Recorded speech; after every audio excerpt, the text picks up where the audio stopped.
Усім прывітанне яшчэ раз, з вами по-ранейшаму Зміцер Лукашук, і мы працягваем абмяркоўваць падзеі ў Беларусі і за яе межамі. Сёння у нас горача ва ўсіх сэнсах у студыі, і тэмпература, і такі накал зараз будзе розных эмоцый, шмат людзей. Такім чынам сустракайце. Я написал дакладней у анонсе, что у нас студэнты універсітэта імя Адама Міцкевіча ў Познані, і гэта сапраўды так, але толькі два чалавекі. Трэці чалавек оказывается з іншага універсітэта і з іншага горада нават, але ў Польшчы. Прынамсі, хоць гэта радуе. Але тым не менш, усе яны у трох актывісты моладзевай арганізацыі Ліхтар. Такім чынам, Максим Золотько, привітання, Алексей Граховский. Добрый день. И Илья Михневич, той, который, оказывается, не с Познанского университета. Привитание, Илья. Вітаю. Откуль же ж? З Заходньопоморського університету технологічного у Шчеціні. Вось так, Шчецін, Познань, але организация студэнцкая, моладзевая одна. А так можно? Ну, можна. Конечно, можна. Вядома, можна. Бо студэнцтва – гэта агульная такая рэч, якую вельмі лёгка аб'яднаць.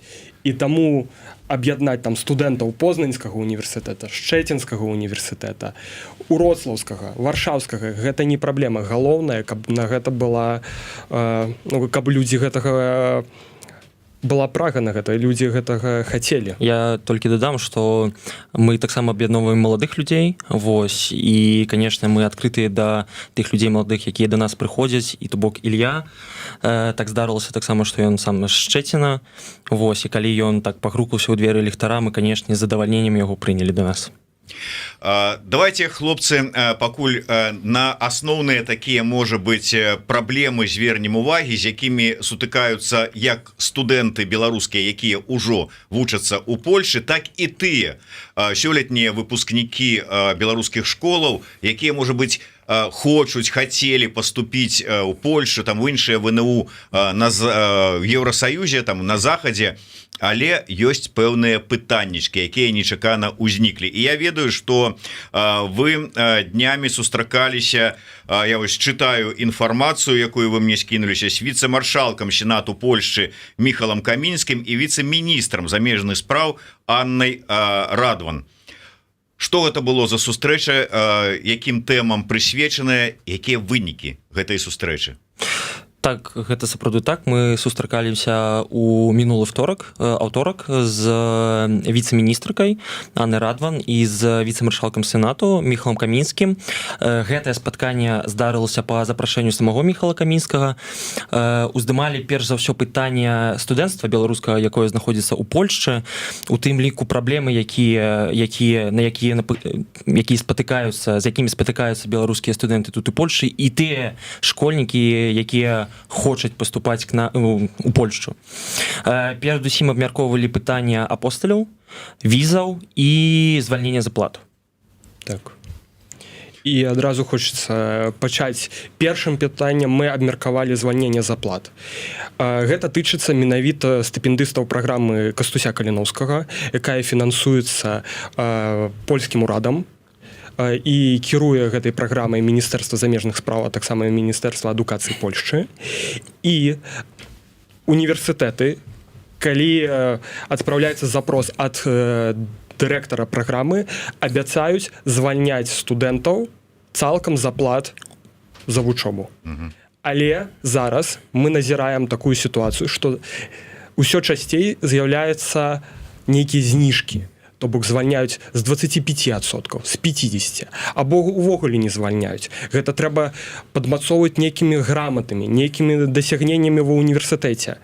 Хаця праграма прызначаная для рэпрэсаваных студэнтаў, якія прыехалі ў Польшчу, бо не могуць вучыцца нідзе больш. Яны прыехалі сюды, хочуць вучыцца, не могуць атрымаць дадатковае фінансаванне, дадатковую дапамогу, а універсітэты яшчэ і просяць плаціць за вучобу, хаця абяцалі што будзе звальненне з аплат. І мы вынеслі гэтае пытанне, бо раней да 2018 года, калі я не памыляюся, усе стыпендысты Каліноўскага былі аўтаматычна звольненыя з аплат за вучобу у польскіх універсітэтах. Але згодна з зменамі у польскім заканадаўстве зараз аб гэтым гэта рашэнне прымае рэктарат. І мы прапанавалі на гэтай сустрэчы унесці змены ў польскае заканадаўства, каб беларускія студэнты, якія навучаюцца на праграме Кастуся Каліноўскага, а гэта пэўная колькасць людзей, гэта пэўная група, былі таксама звольненыя з аплат.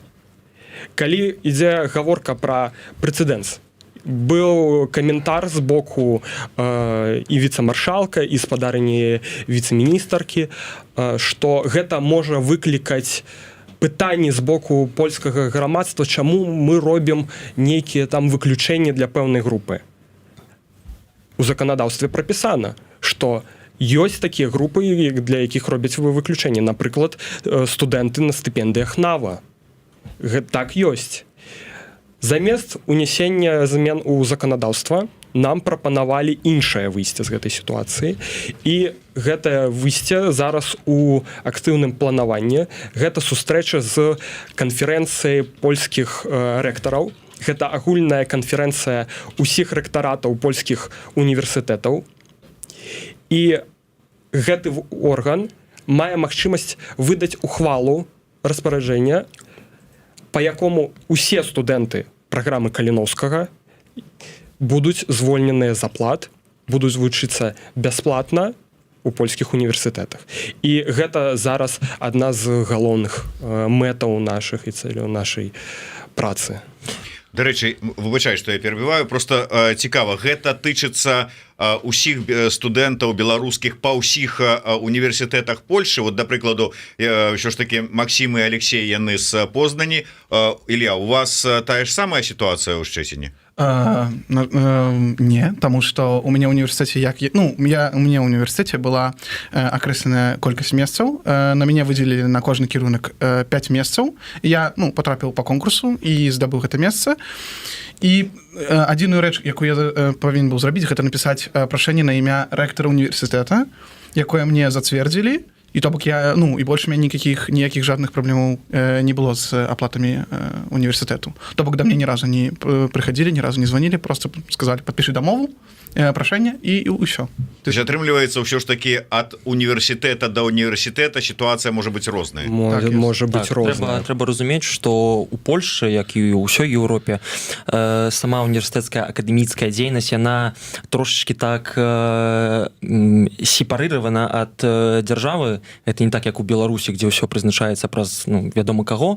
Вось, то бок рэктары універсітэта альбо рады універсітэцкія самі вырашаюць, ці звальняць каго-то з аплат, ці, я не ведаю, прымаць якіх-то студэнтаў да сваіх універаў. То бок гэта ўсё вырашаецца менавіта праз рэктара альбо праз рэктарскую раду. Яшчэ одно пытанне, на якое, так разумею, сутыкаюцца і тыя, хто зараз вучыцца у Польшчы, і тыя, хто хацеў бы прыехаць, гэта візы.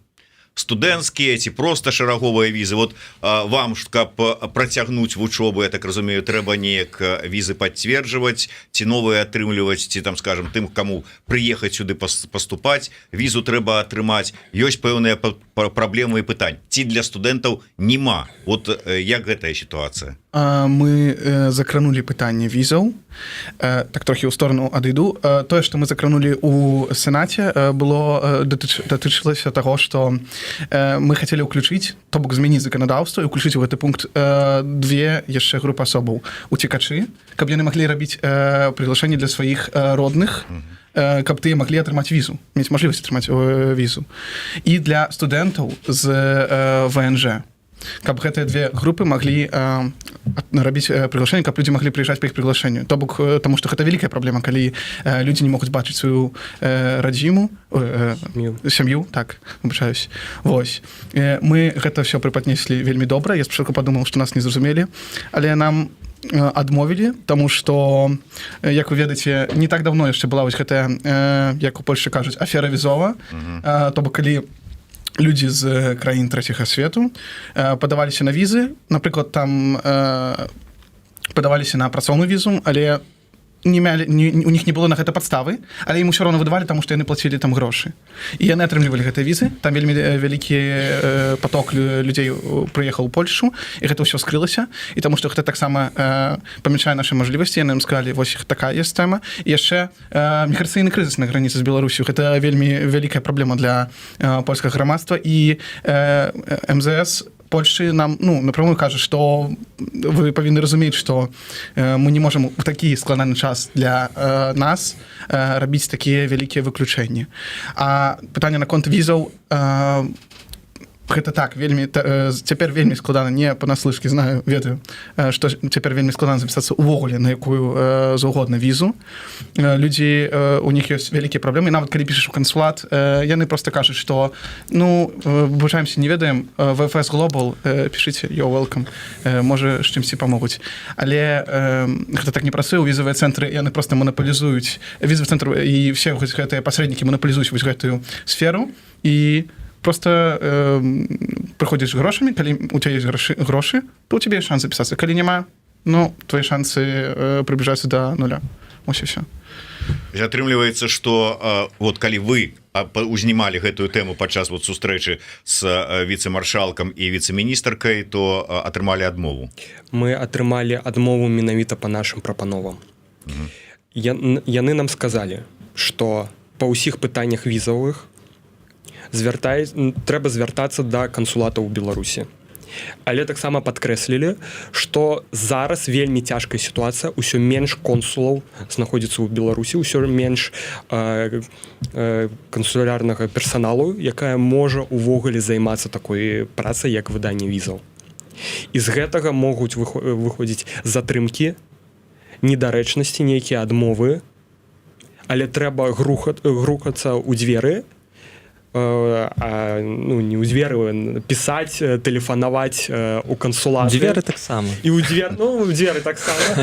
Але рухацца, каб пачулі, бо дакументы з вучобы гэта вельмі моцная падстава. Вось гэты дакумент, які кажа, што студэнта, абітурыента прынялі ва універсітэт, гэта моцная падстава для выдання нацыянальнай польскай візы.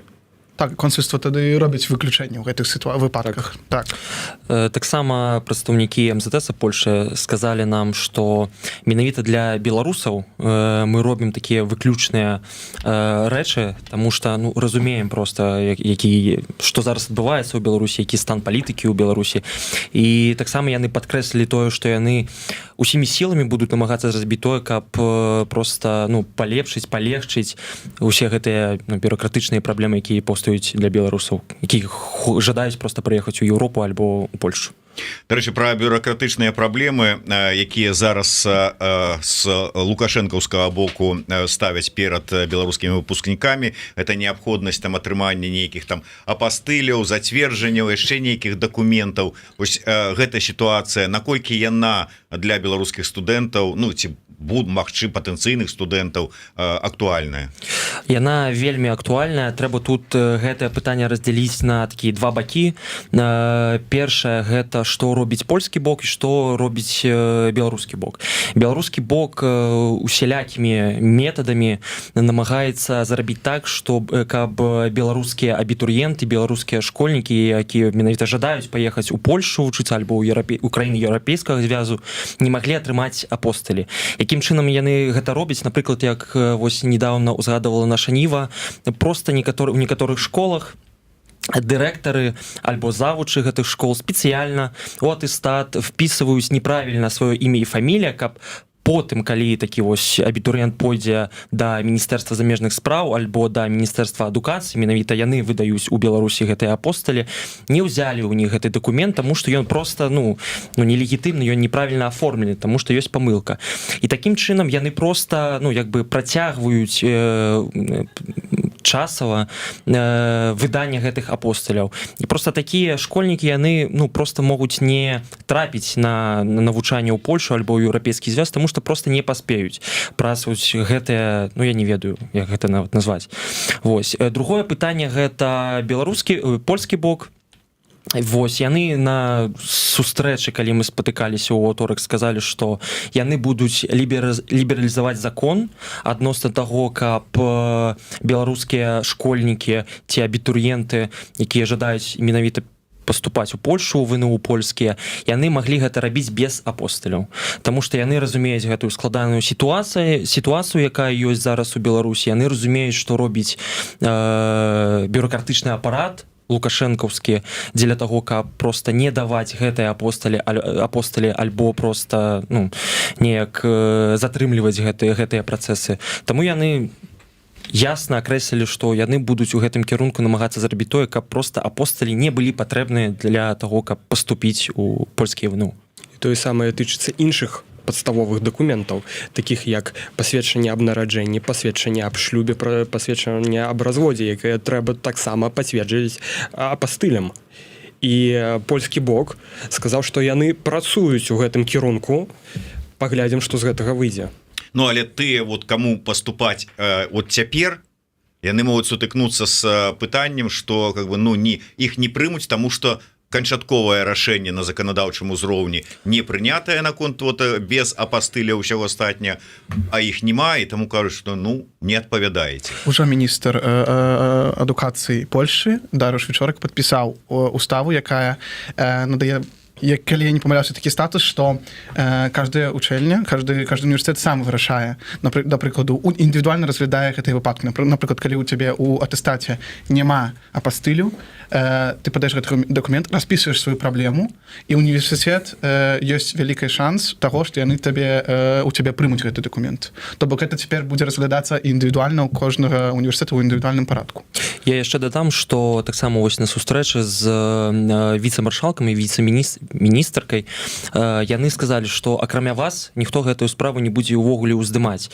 І менавіта гэта яны так самі сказалі, што гэта вельмі добра, што маладыя людзі, маладыя беларусы займаюцца такімі рэчамі, якія ну сапраўды вельмі важныя для беларускай моладзі, якая менавіта хоча навучацца ў еўрапейскіх ВНУ.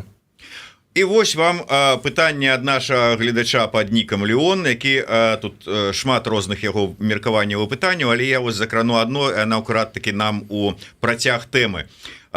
Пра бюрократычныя перапоны ён піша: да, яны зацягваюць адмыслова, ствараючы бюрократычныя перашкоды. Хлопцы, але ці варта ехаць вучыцца за мяжу, ці не лепш застацца ў Беларусі, бо калі усе з'едуць, яны ж не вярнуцца ніколі, відаць. І тут узнікае пытанне, ваше просто бачанне застацца ў Беларусі, і другое, я так разумею, што тыя, хто бачыць столькі перашкодаў на шляху да паступлення ў заходнія ВНУ, але яны бачаць, што ну ці хочуць паехаць вучыцца некуды за межы, то што выбіраюць усходні накірунак. І гэта выйсце ці не, вот на ваш погляд? Мне зараз так падаецца, што датычна таго, што заставацца ў Беларусі альбо там, я не ведаю, ехаць у Расію, я адкажу менавіта пытанне Беларусі. Я сам навучаўся ў Беларусі, у беларускім ВНУ. І таксама вось зараз атрымліваю дыплом у польскім ВНУ. І у меня просто ёсць вопыт, на якім я магу параўнаць две гэтыя сістэмы адукацыйныя паміж беларускай і польскай. І ну сапраўды гэта так ёсць, гэта не камень у там, я не ведаю, у агарод беларускай адукацыі, але ну польская яна ну не ведаю, ну лепш толькі потому что стаўленне да студэнтаў яно ну больш я не ведаю, больш паважаюць што ли іх. Таму што калі я, напрыклад, вучыўся ў Беларусі, ну не было такога, каб да мяне ставіліся ну на адным узроўні, як гэта было, напрыклад, тут у Польшчы. Гэта такі, можа, эмацыйны пасыл, але мне падаецца, гэта вельмі добра акрэслівае, ну я не ведаю, прадмет таго, што выбіраць, калі ты хочаш навучацца ў ВНУ. Трэба падкрэсліць, гэта вельмі важна, што, як вот Максім сказаў, якасць адукацыі у Польшы, у Чэхіі, у іншых краінах еўразвязу на парадак вышэй, чым у нашых, так кажучы, калег на ўсходзе. Не ў Расіі, на жаль, не ў Беларусі няма такой высокай якасці абразавання і няма такой канкурэнцыі, як у Польшчы. Ну, мне падаецца, не мае сэнсу тут і параўноўваць БДУ з універсітэтам Ягелонскім. То бок, тут і нават рэйтынгі кажуць самі за сябе. Таму і наконт гэтага пытання, што людзі не вярнуцца, так, будзе акрэсленая маса людзей, якая не будзе хацець вярнуцца ў Беларусь, то бок, зразумела, эканамічныя праблемы, меншыя будуць заробкі ў людзей і гэтак далей. Тут уже, можа, у шмат каго будзе свая сям'я, пабудуюць ўзаемаадносіны з інымі людзьмі, і уже будзе незручна, маёмасць і гэтак далей. Але я ўсё роўна, напрыклад, мне падаецца, большая колькасць, нават, можа, ўся арганізацыя «Ліхтар», за ўсіх не скажу, але ну, я каждый дзень спаткаю людзей, якія кажуць, што я бы вярнуўся ў Беларусь, не ляжыць у мяне душа жыць у Польшчы. І за сябе могу сказаць, што таксама не ляжыць. Я бы, калі б была мажлівасць, я бы сёння паехаў бы чыгункай на Беларусь. Так, пагаджусь з Ілёю, такіх думак вельмі шмат, такіх вельмі шмат хто гэта кажа. І таксама я лічу вартым сказаць і вартым задумацца аб гэтым, што сапраўды, атрымуючы тут цудоўную адукацыю, трэба разумець, што ў Польшчы, у Чэхіі, у Нямецчыне, у Францыі і іншых краінах хапае сваіх палітолагаў, хапае сваіх спецыялістаў да міжнародных зносінаў, хапае іншых спецыялістаў. А ў Беларусі будуць патрэбныя менавіта беларускія спецыялісты, якія атрымалі добрую адукацыю і разумеюць поле, дзе яны будуць працаваць. Нічога апроч ідэалагічных кліше не пачуў у адказах. Вот так вот Леон адрэагаваў ад вашай адказы. Але ці бачыце, вот калі мы гаворым пра ідэалагічныя кліше ці ідэалагічную апрацоўку, вам бачыцца нейкая вот пагроза такая ідэалагічная, калі ехаць вучыцца ў Расію? А можа і ў Польшчы таксама апалячванне адбываецца у вас? Ну, я бы не сказал про апалячванне. Я бы сказал так, пагроза можа існаваць са стороны Беларусі. Напрыклад, ёсць гэтыя прадметы на першым курсе, якія там павязаны з ідэалогіяй беларускай дзяржавы. Штосьці такога я памятаю. Не памятаю дакладную назву. У Польшчы гэтага ўсяго няма. Ну, вось я вучуся на эканаміста, і я ніколі не прыходзіў на заняткі, мне не казалі, а ведаеш, вось наша дзяржава, гэта добра. І вось наш, напрыклад, прэзідэнт, няхай там будзе Анджэй Дуда, ён найлепшы. А ўсе астатнія не, і альтэрнатывы няма. Тут такога не кажуць. Тут табе за твой погляд на сітуацыю ў краіне нічога не зробяць. То бок у мяне преподаватели розных поглядаў. Напрыклад, хтосьці за адну партыю палітычную, хтосьці за другую, і они спакойна, вольна кажуць сваю пазіцыю. Ці можна гэта робіць у Беларусі? Не. Калі казаць пра апалячванне, прыклад нашай арганізацыі, нашага ліхтара просто цудоўны. Мы студэнцкая арганізацыя ва універсітэце ў Познані. Нам да Берліна бліжэй, чым да Варшавы. Але мы можам захоўваць нашу ідэнтычнасць, можам праводзіць нашыя беларускія ініцыятывы, і універсітэт не кажа нам, што «Эй, што вы такое робіце у польскім універсітэце? Вы павінны там размаўляць толькі па-польску, вы павінны там вучыцца і ўсё». Не, яны наадварот спрыяюць. Яны даюць фінансаванне на некаторыя мерапрыемствы, якія арганізуе там наша арганізацыя, ці колы навуковыя, бо такое таксама ёсць. Колы навуковыя, якія займаюцца менавіта Беларусю, беларусістыкай, беларускай мовай, літаратурай. На гэта выдаюць фінансаванне, на гэта выдаюць дазволы і падтрымліваюць.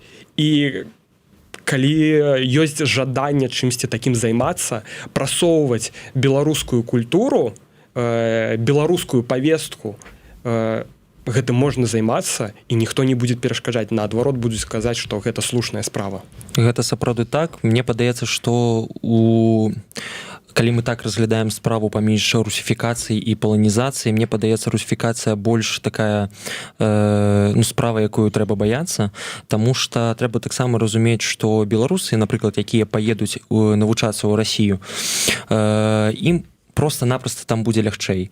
Мова, культура, просто сувязі з блізкімі людзьмі, тому што зараз мы самі разумеем, што Беларусь і Расія ўсё ж такі не маюць той граніцы, то есть перамяшчэнне там, я не ведаю, з беларускага горада да расійскага горада, яно просто лягчэйшае ёсць зараз.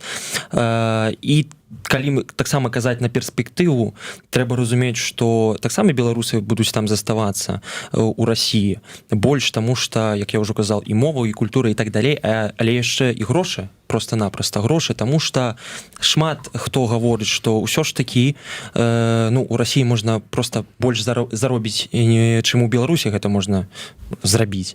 Таму мне падаецца, канешне, калі мы разглядаем гэтае пытанне, то на такую перспектыву тая русифікацыя альбо прывабліванне беларускіх студэнтаў у Расію, яна больш такая баязлівая для нас. І апошняе, што я хацеў дадаць, гэта сапраўды вельмі прыкольны прымер і неверагоднае дасягненне.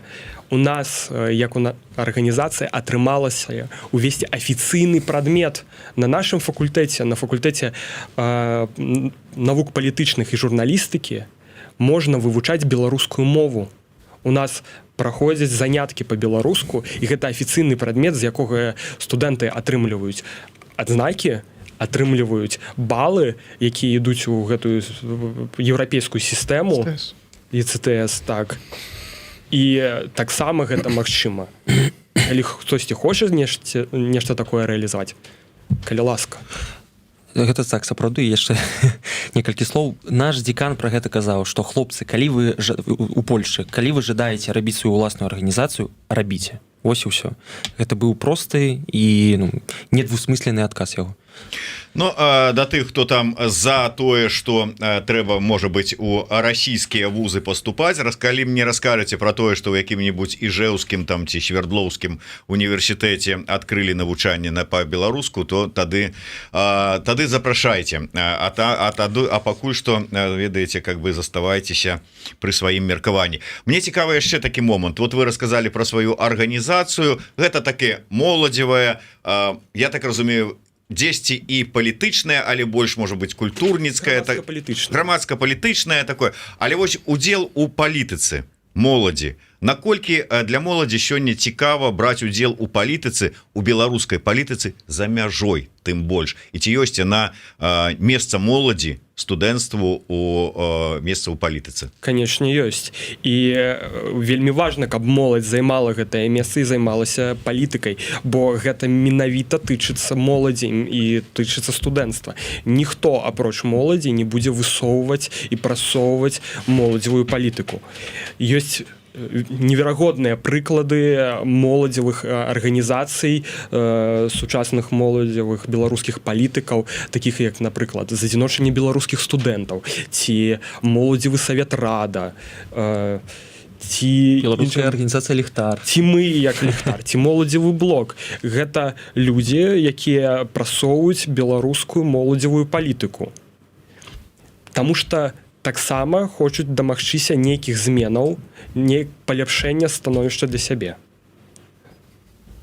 Але вот ці бярэце, брал, якія ёсць зараз палітычныя нейкія актыўнасці? Тая ж самая выбары ў каардынацыйную раду. Бралі ўдзел?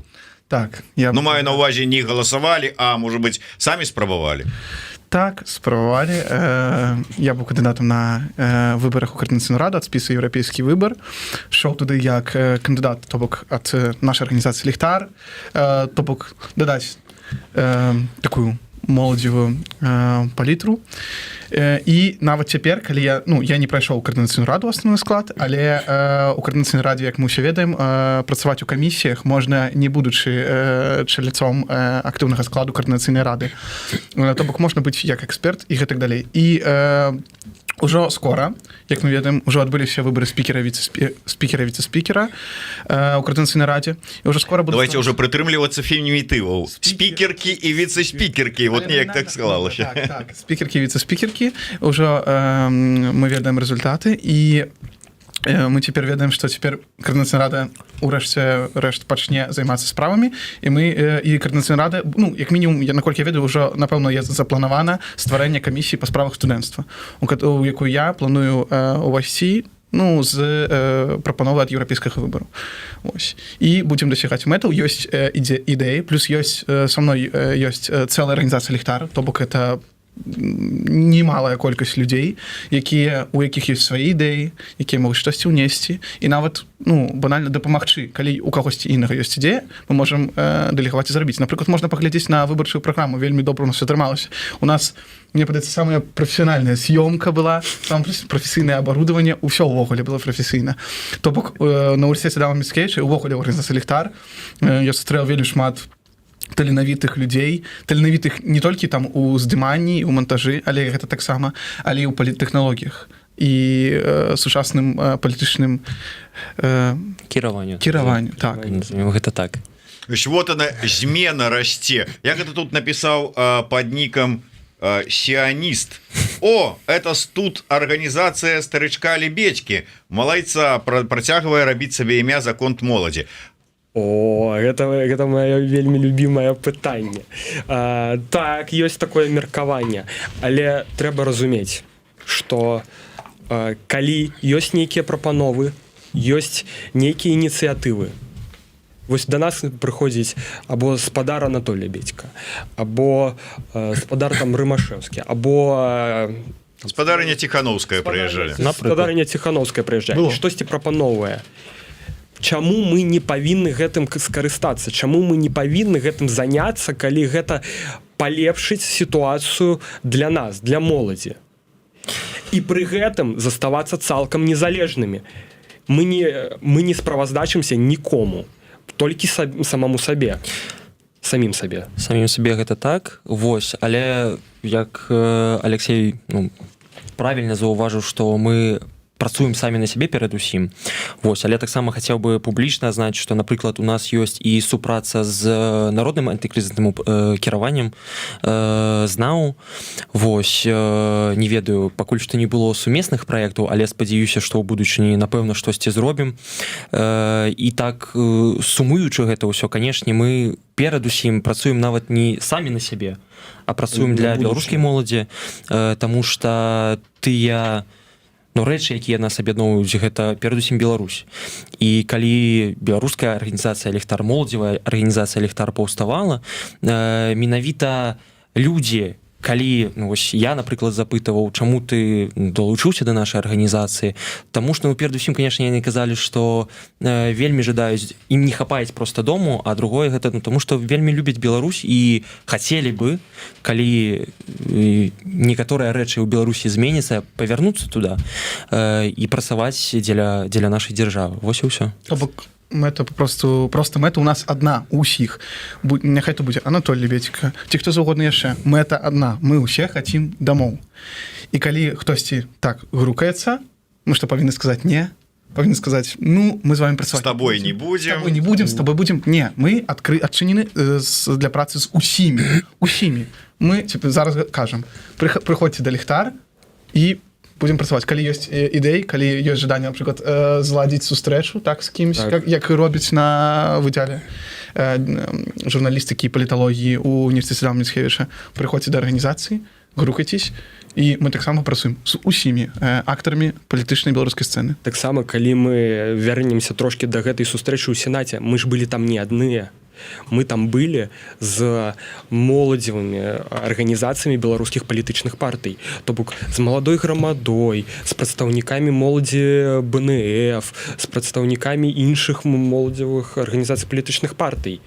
І мы працуем разам з імі. Это галоўная мэта, так. І галоўная мэта, так, сапраўды, каб нарэшце дасягнуць гэтай зменаў дэмакратычнай Беларусі і каб моладзь у Беларусі мела сваё месца і будучыня ў моладзі была сапраўды светлая. Слушайте, вот на завершение уже, як вы думаете, а ці мае сэнс, может быть, паспрабаваць зрабіць такую арганізацыю, такую, якая будзе аб'ядноўваць усю моладзь, умоўна кажучы, студэнцкую, якая раскідана па ўсім свеце, па магчымасці? На жаль, мне падаецца, гэта выключанае меркаванне, але гэта хутчэй за ўсё немагчыма, бо зараз пытанне пра беларускую моладзь ці про беларускую моладзь. Гэта амаль што немагчыма, бо людзі вельмі моцна раздробленыя. Хтосьці вучыцца ў Польшчы, хтосьці там жыве там у Чэхіі. Гэта ўсё зразумела. Я пра што маю на увазе? Не тое, што вот каб у одну структуру аб'яднаць, а як вот это зараз, напрыклад, робіцца ў ЗША, дзе ёсць дыаспары беларускія, ну, кожная ў сваім горадзе. Але ў іх ёсць і ў кожная там у іх свая структура, сваё кіраўніцтва, але ў іх ёсць нейкі агульны чат. І калі яны хочуць зладзіць якое-нибудь агульнаамерыканскае мерапрыемства, яны ў гэтым чаце кіраўнікі ўсіх структур рэгіянальных, умоўна кажучы, гарадскіх, абмяркоўваюць, неяк там канцэнтруюць намаганні сумесныя і робяць агульнае мерапрыемства. Аб'яднаць усіх ўсё ж таки будзе немагчыма. Але у нас ёсць прыклады такіх арганізацый, як Моладзевы савет Рада, якая аб'ядноўвае беларускія моладзевыя арганізацыі, і менавіта там можна працаваць разам і ствараць нейкія праекты. Вось, напрыклад, як быў у Познані Рада Маркет і будзе праходзіць таксама яшчэ ў Вільні. Гэта праект арганізаваны так радай, але у гэтым маркеце удзельнічаюць іншыя моладзевыя арганізацыі. Тое самае і з адзіночаннем беларускіх студэнтаў. Так, туды ўваходзяць проста чальцы, ну, сябры з адзіночання беларускіх студэнтаў, а таксама ёсць такі тэрмін, як асацыяваныя чальцы. І беларускія студэнцкія арганізацыі могуць да гэтага далучацца і працаваць разам. Я дадам да гэтага, што вось гэта вельмі добрая прапанова, пра якую вы гаворыце, але перадусім мне падаецца, што трэба зрабіць такі агульны чат, можа, найперш для беларусаў Польшчы, каб ён быў такі, вось, а потом уже працаваць над тым, каб а потым ужо пашырацца свае агульны огляд для Беларусі чат паўстане. Але я як прадстаўнік беларускай арганізацыі Ліхтар магу сказаць дакладна, што мы гатовы супрацоўнічаць з усімі дзеля толькі адной мэты. Гэта павяртанне да Беларусі, ўсё. Дзякуй вялікі. На жаль, трэба завяршаць нашу размову. Такім чынам, Максім Залацько, Алексей Грахоўскі і Ілля Міхневіч, актывісты моладзевай арганізацыі Ліхтар, былі сёння ў нас у эфіры. Слухайте, глядите, читайте. На Ліхтар можно где-нибудь там зайти, почитать? Можно подписаться на наш Инстаграм, на наш ТикТок, на наш Фейсбук нават. І LinkedIn, так само мы. Карацей кажучы, паўсюль можна падпісацца. Вось яны, ліхтары нашага ТикТока, Інстаграма і ўсіх астатніх соцсетак. Карацей кажучы, калі вы маладыя, актыўны, а маладыя у нас да 50 гадоў па пашпарце, это ж галоўнае, каб душа была маладая, далучайцеся да моладзевай арганізацыі Ліхтар. Слухайте, глядзіце, подписывайтеся. Жыве Беларусь. Жыве вечна.